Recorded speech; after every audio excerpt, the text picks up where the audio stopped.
Hello, chess fans. Today we're continuing our series on the Catalan, and the variation that we will discuss today is the classical open Catalan. So without wasting any time, let's get into this.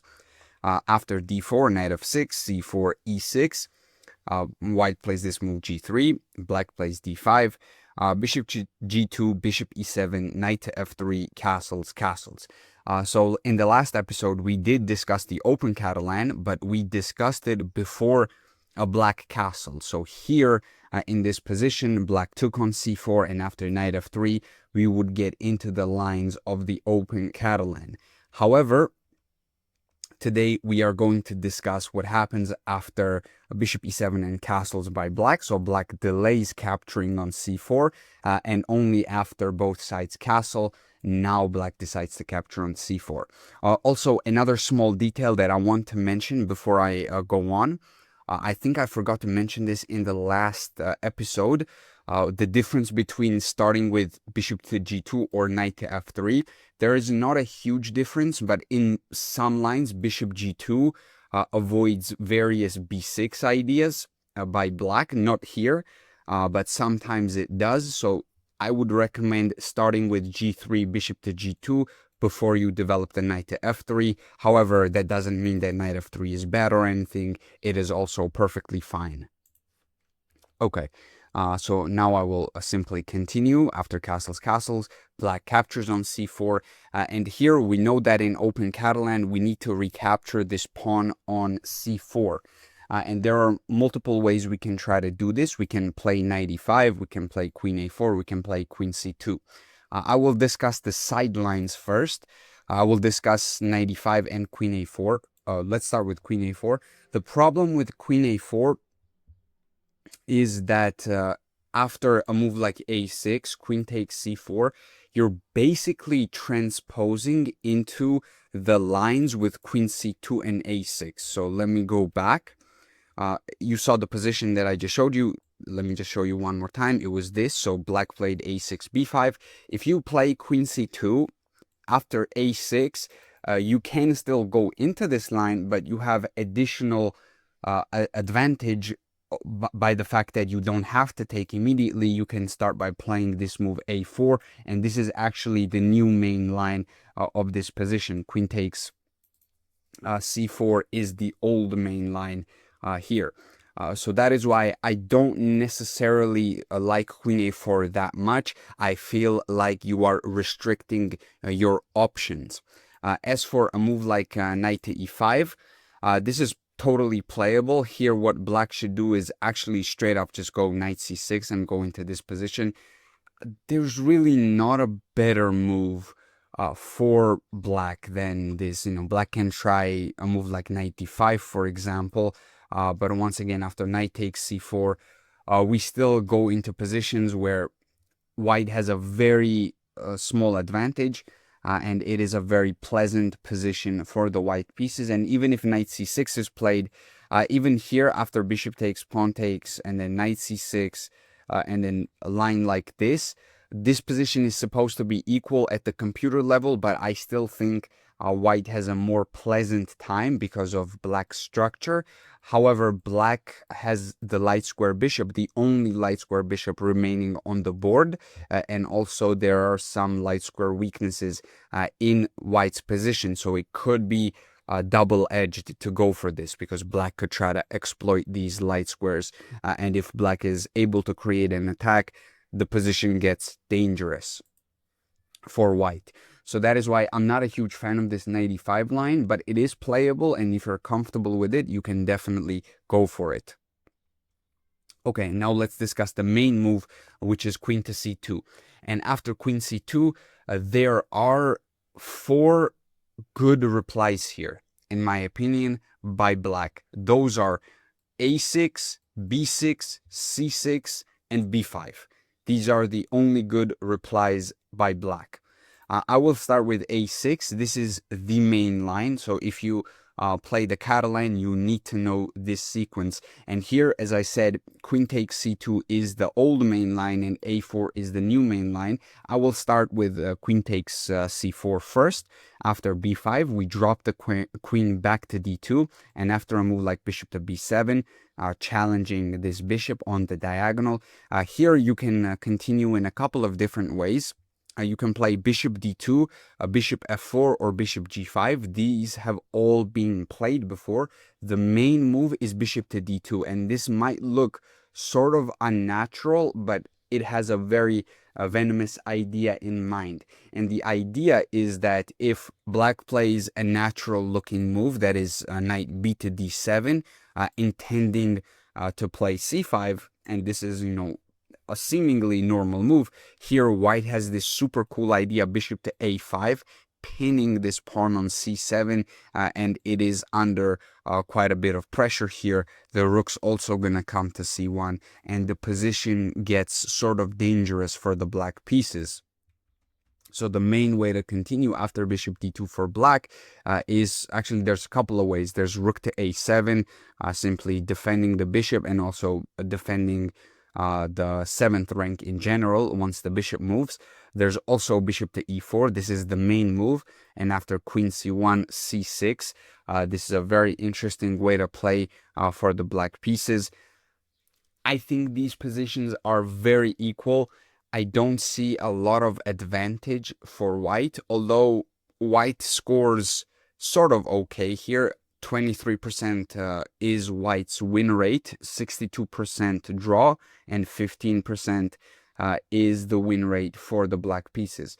So it is a very playable position. If you want to go for this, by all means, you can. But what I would recommend is to play the new main line, which is this move, pawn to a4 in this position, discouraging b5, actually stopping b5 right away. And here, black plays this idea, bishop to d7, and the idea is that black wants to play bishop c6 and challenge this bishop this way from c6. And here, once again, we are branching into two different lines. Queen takes c4 is the main move in this position, and after a move like bishop to c6, we go bishop g5, developing the bishop, bishop d5, queen c2, bishop e4, queen back to c1, and here we sort of get into a position where a bunch of pieces get traded off, as you can see on the board, and this is very drawish. Nothing much is happening here. White is definitely the one pressuring because white has better pieces. This bishop should in theory be better than this bishop on f6. The knight is also more developed. It's ready to go to c4 or e4 in order to make some jumps. Maybe from e4 you want to go to c5, from c4 you can jump to e5 and put a lot of pressure in black's position. But this would not be my first choice because the positions will likely end up in a draw. So going back, instead of taking on c4 and going into that drawish line, there's a sideline here which goes like this. So after rook to d1, black plays bishop to c6, executing his plan, which he was trying to execute. And here, white plays this very cool move, knight c3. So we are fully parting ways with this pawn on c4. We are not trying to recapture it at least immediately. We are playing it in a gambit style, and we're going to play e4 and most likely d5 as well, opening up the rook and trying to have some tactics on the queen. And the best move for black here is actually to capture on f3, which is very unnatural if you're playing against a player who doesn't know what he's doing. He would not just simply exchange this light square bishop for the knight. And even if he does, after takes, the position knight c6 is the only good move, because if you play c6, then after b3, we go into this position and it's super active. for the white pieces once again, and white has a lot of pressure. This rook is sort of misplaced. Everything feels wrong in opponent's position. E4, E5 is a major, well, E4 in general is a very strong move here. And after knight BD7, bishop E3, taking advantage of this weird rook being placed on A7. So this is the type of position that we can get. We are fully down a pawn, but we are pressuring this, we are pressuring this. We have the two bishops as white, we have the big center, and I do think that this is a very good compensation for the pawn for white. So going back, here the only good move according to the computer, and also the most played move according to the masters, is knight to c6, which allows bishop takes c6, pawn takes c6, and here we go into this endgame where we are temporarily down a pawn, but black has the tripled pawns, you know, the infamous tower of power here. After a move like a5 and rook a4, trying to regain the pawn back this way, white should be practically better, but it is a draw. At the end of the day, if black is ultra perfect, this should be a draw. And when I say ultra perfect, I mean black has to find rook b8 and then rook to b4.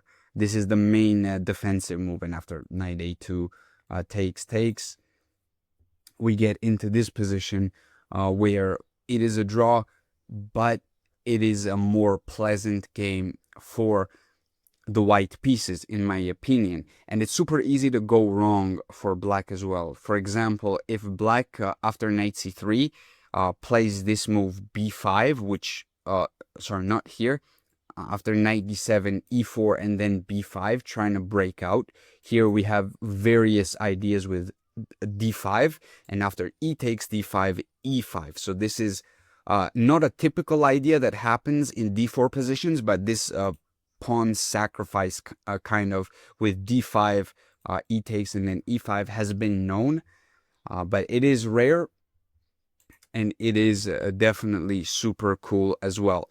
So this position is also what can happen from that position. And here white is much better. The best move is to go knight c5 by black and straight up give away this knight, and taking it is not even the best move. Knight d4 is a slight improvement, hitting this bishop first and then taking on f6.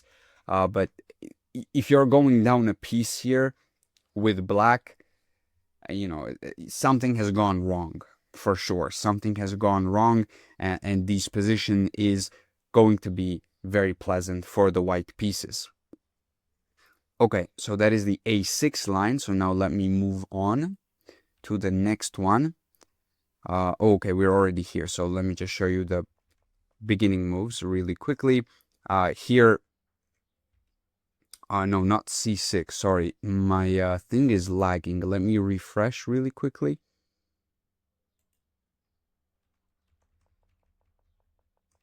Yeah, there we go. So here black plays b5. So we discussed a6, which is the main move. Now let's discuss b5, which is the second most played move. And after a move like a4, we only need to know like two different lines here, and those are b4, which is the main move, and also bishop to b7. This is what Hikaru likes a lot. So let's discuss the main move, which is b4 first. So after b4, here, we can take this pawn back on c4. However, we don't really have to take it with the queen. What we can do is use the fact that black wasted a bunch of tempi moving these two pawns, and we can play this move knight f to d2, which attacks the rook in the corner and attacks this pawn with the knight. And here black doesn't have a better move than to just play c6, blocking the diagonal here. And after knight takes c4, queen takes d4, rook d1, queen c5, bishop to e3, queen h5. Here we get into this position after knight d2, knight f3, where white is slightly better. Once again, he is down a pawn, but this position is very dangerous again for the black pieces. After knight d4, pressuring this pawn again and attacking it like 3 times. It cannot be defended, by the way. Black has to give back the pawn. This position remains somewhat in the balance, but slightly better for the white pieces because white has the pressure here and white has a more pleasant game. So I think that this is a pretty cool line for white. So black, I don't think is a preferred here. All you have to remember is after b4, you move this knight to d2. If you move the other knight, then you can also go for this, but you're allowing bishop b7. And these positions are also okay for the white pieces. But in my opinion, it's better to go with the f knight, attacking the rook in the corner, regain the pawn back this way, and just vibe pretty much. And if black is too afraid to grab this pawn on d4, and if instead he tries to play a move like bishop to a6, let's say, here you go rook d1, you don't give back the pawn anymore, and this pawn is going to be weak. It pretty much cannot be moved because the rook is lost, and the knight is also sort of stuck because it is guarding the pawn, and the best way to handle this position is to just simply play a knight bd7. Although you cannot take this pawn on c6, there's like rook c8, and there are various threats, so you do have to be careful as the white pieces here a little bit. But after a move like knight d2, rook c8, you have typical compensation. After e4, you have the big center, and let's say black plays c5, you once again go d5, and then you get into this position where you have this very strong square for your knight on c4. You have also more space, and the position is slightly more pleasant for the white pieces. Okay, so now let's go back and discuss the other line. So if instead of b4, black plays this move bishop to b7, what happens here? This is Hikaru's line, as I like to call it. After a takes b5, here black plays a6, giving back the pawn this way. The idea is that you are actually going to end up being up a pawn as white. So black is giving away all of the queenside pawns. And after c5, after bishop d5, queen c3, c5 here, these pawns are getting traded off as well. And the lines open up, and black gets a lot of activity in exchange for the pawn. But after bishop e3, let's say knight to e4, queen back to c1, takes, bishop takes, knight to c5, intending to play knight c3, knight b3. We take with white, we go knight c3. If knight b3 is played, we take on a8, and the position, despite being up a pawn, remains in the balance because black is so active. However, I would say a pawn is a pawn here, and I don't see a whole lot of compensation for black for this pawn, other than being just very tiny bit more active. So I would say this line, I would play this with white. I would not like to play this with the black pieces. So this is the b5 line that I wanted to show you, and the two variations that exist here. Now let's move on to the next one. So after, let's get back to the same position here. So d takes c4, queen c2. Here black plays b6. So b6 is a very interesting idea, and the intention behind b6 is after knight to e5, what black wants to do is sacrifice the rook in a corner on a8, and after white accepts, black is going to take the knight on e5. So here, for a moment, black has a knight and 2 pawns for the rook. However, black is going to lose this pawn on c4, and black is going to have knight and one pawn in compensation for the rook. However, he's also going to have a lot of activity, and here we do have to be very careful. We cannot just simply take the pawn on c4, for example, because after bishop to a6, this pawn is very weak. So we actually have to retreat this bishop, make sure it also doesn't get locked away with moves like c6, for example. We drop back to f3. We don't go to g2, because if we go to g2, we're not defending the e2 pawn. We have to go to f3 because f3 defends e2 as well.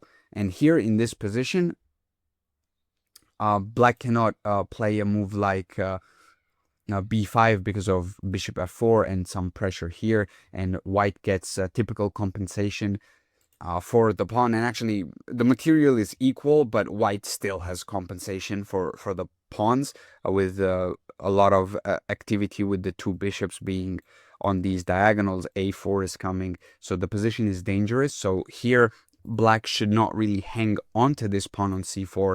He should play a move like knight to d5, blocking the white bishop. And after queen takes c4, bishop to a6, queen to a4, c5, and knight a3. So these sequence of moves, we get to a position where white will be slightly better with perfect play. But black has some play in these positions as well. And I do think that this line with b6 is quite a potent weapon, because it is such a major sideline. It's pretty much like a sideline of a sideline. And most likely a lot of players here with the white pieces are not necessarily going to be prepared for this line. So it could be a great surprise weapon, and it could be very effective because black does get a lot of activity for the rook. So after, as I showed you, knight e5, queen takes d4, bishop a8, queen takes e5. This is the line here. Okay, and there's one more line that I want to show you. And that happens after the same sequence of moves, of course. D takes c4, queen to c2. And here black plays this move c6. So after c6, we simply capture the pawn on c4. Black plays b5. And here we have a couple of different retreating options. We can go to c2, we can go to b3, we can go to d3. The most played move is to drop back to c2, and this scores quite well. If we drop back to b3, that is also fine, but this move doesn't seem to score in the master's database quite as well as c2 or d3. And I'm guessing c2 because there's still pressure maintained on the c file here. And this is the move that I'm going to show you in my analysis here. So let's say queen to c2, bishop to b7, simply developing, rook to d1, knight b to d7, knight c3, queen to b6, and here white plays knight to e5.